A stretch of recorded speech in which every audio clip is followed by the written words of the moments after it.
Balik lagi sama gue Rezi di Anak Mobil Banget. Sekarang kita sama Mr. Peter Lidian. Hello. My friend, my cycling friend. Awesome. Kita lagi di dalam SLK tahun berapa ini? 2016. 2016. Si top down. Best. Mari kita jalan-jalan. Oke, Pete. Alright. So, jelasin sedikit soal mobil lo ini deh. Oh, mobil ini ya. It's basically cabriolet. Cabriolet SLK tahun 2000. Ya 2016 bulan November belinya. Oke. Mobil enak banget. Lo pakai tiap hari? Enggak. Nggak tiap hari. Oke. Karena tiap hari gue banyakan itu either jalan kaki, Oke. naik MRT, Oke. top-topnya of course ini Grab. Grab? Top-topnya naik motor.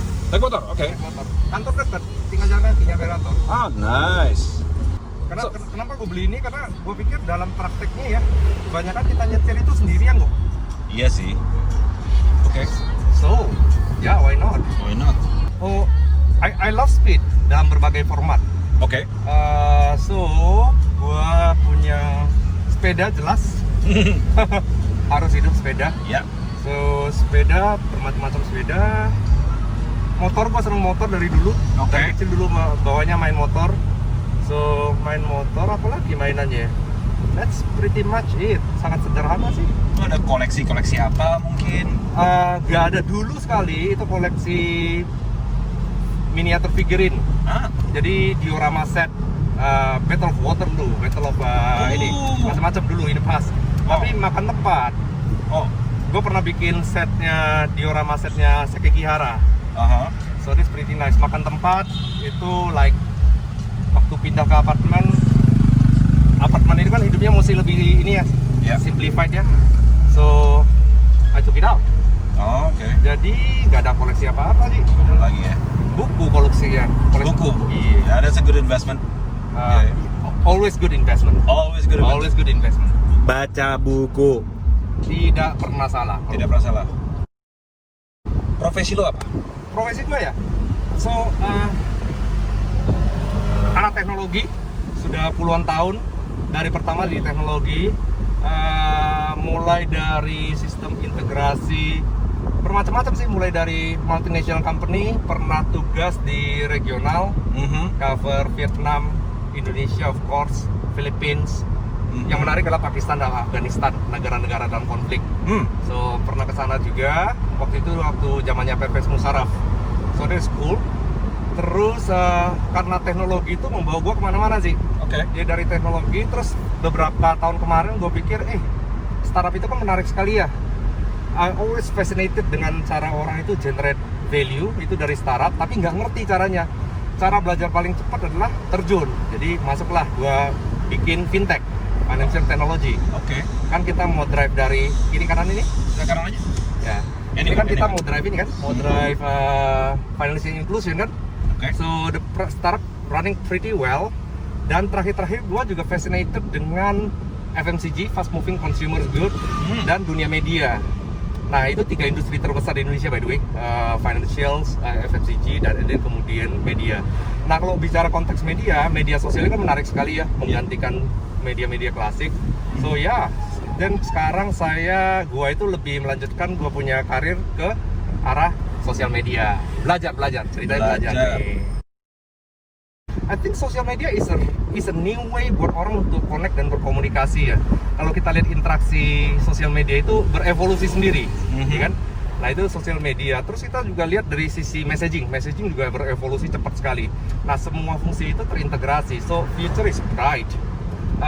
Terutama dengan COVID. Nah COVID itu mendorong orang yang tadinya offline itu sekarang mendadak online. Bapak-bapak ngecek yang gagap ataupun opa-opa yang gagap, oma-oma yang gagap mengenai teknologi, itu tiba-tiba ngerti Zoom loh, ngerti Zoom. Nah, so I think going forward orang tuh realize bahwa seberapa kuatnya online ini udah lama. Namun baru melakukan sendiri secara massal, ini baru terakhir ini. Spend your time more untuk belajar mengenai dunia sosial media, dunia teknologi. I think that's the future, right? The future is here. And untuk memonetize dari social media, apa itu gimana juga? Different channels tentunya. Oh iya, oke. kalau kita bicara monetisasi, kita mungkin mulai dari yang paling sederhana ya. Beberapa hari yang lalu kan gue sering lakukan talk shows ya, webinar. Dan kalau mau ambil satu topik itulah SMB, starting dari emerging brand yang kecil yang tadinya jualannya offline ya kan. Nah, saat ini orang-orang banyak kan SMB itu yang tadinya jualan offline itu mereka mencoba online, dan mereka kemudian menyadari bahwa jualan online mereka jauh lebih besar daripada offline tersebut, ya kan. So pertama adalah jangan takut salah, coba dulu, ya kan. Itu yang selalu menghalangi orang untuk mencoba. Setuju. Itu yang pertama. Yang kedua adalah menurut gua sih cari tools yang nggak berbayar dulu lah. Ya kan, kok bisa gratisan, ngapain bayar dulu kan, nyari duit baru nanti kita optimalisasi. Nah kalau itu kita lihat nih multiple channel sih. Lu punya Instagram, lu punya WhatsApp, lu punya Facebook yang jangkauannya besar sekali, and then ada YouTube, right? Ada YouTube dan segalanya. So start to think about gimana caranya monetize di sisi online, baik itu adalah jualan ataupun creative content. Kayak lu sekarang kan lu bikin ini kan, becomes creator kan. Nah so itu cari yang gratisan dulu, tapi optimalisasikan, dipelajari dan dicoba. Kalau nggak coba, nggak ngerti-ngerti deh. Kalau bingung, bagus. Itu tandanya orang belajar kan gitu kan, bingung. So itu, terus kemudian what's really important adalah mengerti mengenai calon customernya kita, calon pelanggan. Siapa sih yang kita mau komunikasikan? Ini kan ilmu komunikasi kan? Betul. Mau komunikasi sama siapa sih? Mereka ada di mana sih? Cara mereka berkomunikasi seperti apa sih? Nah mungkin lebih banyak ke itu sih, teori-teori lama yang diaplikasikan ke cara-cara baru. That's it. Karena reportingnya let's say real time. Betul, betul. Real time, dan kita itu bisa melihat perilaku konsumen langsung. Jadi tepat, akurat, jauh lebih akurat. Instagram itu adalah ada Instagram akun pribadi, ada Instagram akun bisnis. Nah, bedanya apa? Beda terbesar lagi nih. Di Instagram itu ada satu section yang disebut explore. Itu adalah cara orang menemukan produk-produk baru. Nah, kalau Instagram akun bisnis itu bisa membuat orang lain, calon pelanggan itu melihat ke akun-akunnya kita. Jadi statistiknya itu 2/3 trafficnya kita itu bukan datang dari followers kalau akun bisnis. So itu dulu, coba dulu, itu yang pertama kan. Yang kedua, kalau kita bicara fitur-fitur, banyak fitur-fitur yang lucu-lucu deh. Pertama kita mungkin mulai dari yang sederhana. Kemarin lihat ada stiker, ini kan stiker pesan makanan. Ya kan, stiker pesan makanan itu bisa dioptimalisasi. Stiker-stiker mengenai dukung UKM itu bisa dioptimalisasi. Nah, nextnya kalau kita bicara fiturnya kan macam-macam nih, mulai dari feed, stories, and then kemudian IGTV, Instagram TV, right? Nah itu adalah long form video yang menyerupai YouTube. Nah, so itu dieksplor semua, karena balik lagi cara kita berkomunikasi dengan calon customer kita itu kan perlu berbagai macam channels ya. So singkat kata seperti itu. Nah kalau WhatsApp itu kita bisa fokuskan di WhatsApp for Business. Kadang-kadang orang berpikir bahwa WhatsApp for Business itu berbayar, kagak, itu gratisan. Nah di situ itu kita bisa masukin, kita punya katalog nih, jualannya apa? Gue jualan mobilnya A, B, C, E, G. Orang bisa berkomunikasi dan sekaligus bisa melihat, jadi seperti toko kecil lah. Nah banyak sekali. Jadi kalau kita ceritain ntar bukan jadi anak mobil banget. Gak apa-apa. Kita selalu dalam mobil, tapi berbagi ilmu. Jadi anak medsos banget kan. Medsos, social media climber. Facebook itu menarik. Facebook itu ada Facebook Watch. Kadang-kadang orang berpikir bahwa ini gue sering ditanyain loh sama teman-teman tuh. Gue kayaknya main IG, gue jarang sekali main Facebook. Nah, terus orang langsung berasumsi bahwa semua orang seperti dia. Bubble tea zaman dulu. Nah, gue survei ke Mangga 2, survei ke Mangga 2. Tiap kali gue survei ke Mangga 2, rame. Jadi gue ambil kesimpulan, pasti jalan. Gue bikin beneran. Nggak laku, bos. Nggak laku. Karena gue lupa satu hal. Gue tiap kali ke Mangga 2 itu rame, tapi gue lupa, gue ke Mangga 2 itu adalah hari Sabtu dan hari Minggu. Jadi sama dengan jualanku, cuma laku hari Sabtu Minggu. Senin sampai Jumat gue mesti bayar rent. Dan, nah itu dia. Kadang-kadang kita berpikir bahwa gua melakukan A, gua melakukan B, dan the whole world melakukan A dan B. Belum tentu begitu. Nah, faktanya adalah Facebook itu coverage-nya besar banget. Dan kalau kita bicara kita mau dorong marketing makin besar kita punya calon customer, makin baik, benar nggak? Yep. That's the reason kenapa kalau kita bicara kan, gua sekarang lagi bina apa Instagram account dari sepeda nih, Oke. juga ditargetin di Facebook juga. Apa namanya? Miki Miki. Nanti gua tulis tagnya di sini, tenang aja. Terus Miki. Yap, that's it.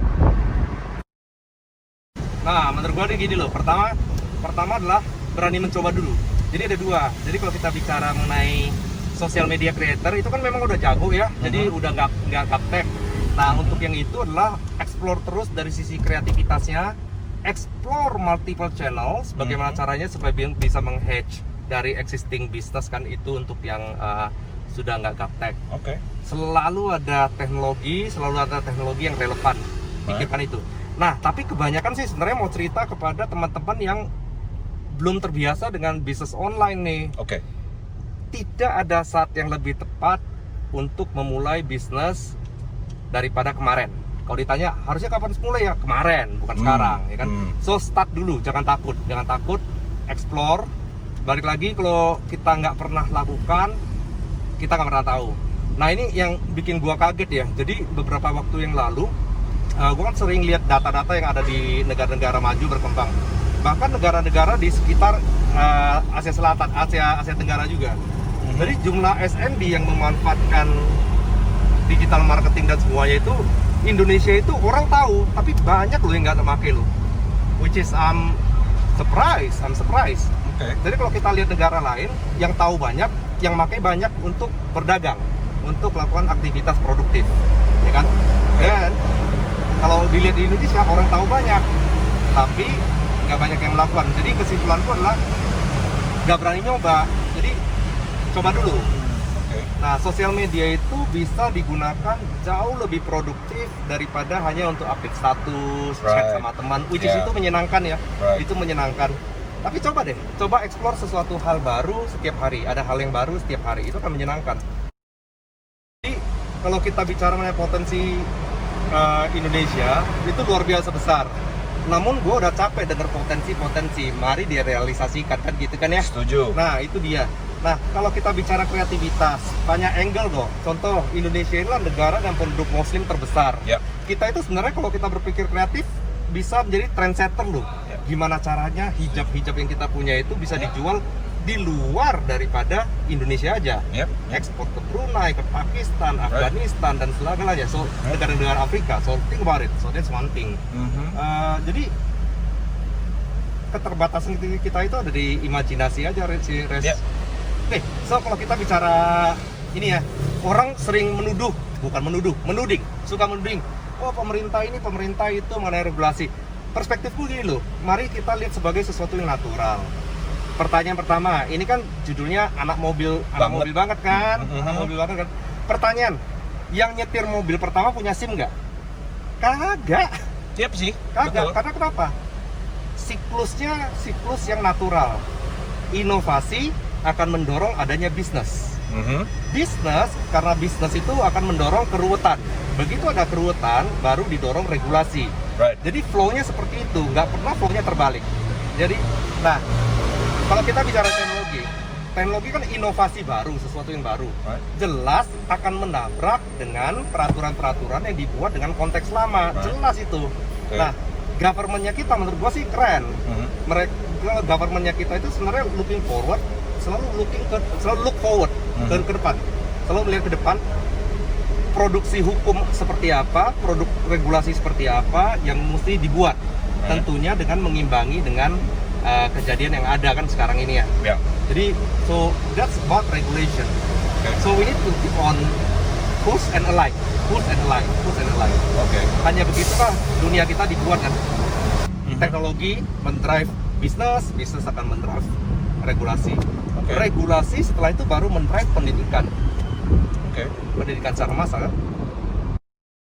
Pribadi ada. Project pribadi itu gua tuh lagi dari dulu memang gua senang ini ya, senang olahraga dan segalanya, tapi senang dengan sustainable living. Menurut gua adalah gimana caranya kita itu bisa menciptakan value ekonomi tanpa merusak bumi. Bisa nggak? Bisa banget. Asal mau dipikirin kan gitu. Jadi gua baru acquire piece of land di tempatnya bagus di Indonesia Timur, pas depan pantai. Jadi gue lagi coba mau testing untuk project water harvesting. Karena di Indonesia Timur itu kan selalu kesulitan dengan air ya. Iya, panas dan kekeringan. Exactly. Tanahnya juga. Nah, di satu sisi udara kita kan humid, Yap. lembab.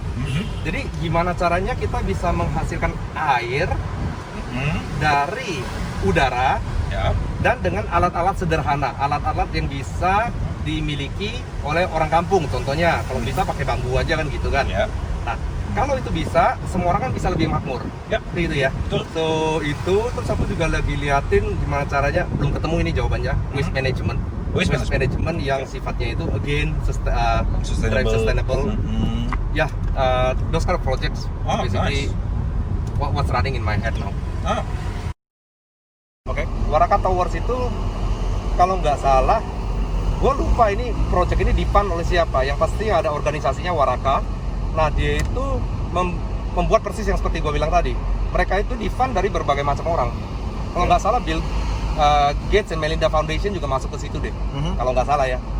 So, ya kesulitan itu ada, namun orang-orang di dunia banyak peduli. Nah, didorong rame-rame. Nah, ketika produksinya udah gede, nah itu baru kan cost-nya akan turun. Jadi balik lagi ke cerita tadi kan, dimulai aja dulu kan. Kalau nggak dimulai nanti kita bingung nanti. mulai dulu. Bingung itu bagus, tandanya belajar. Iya.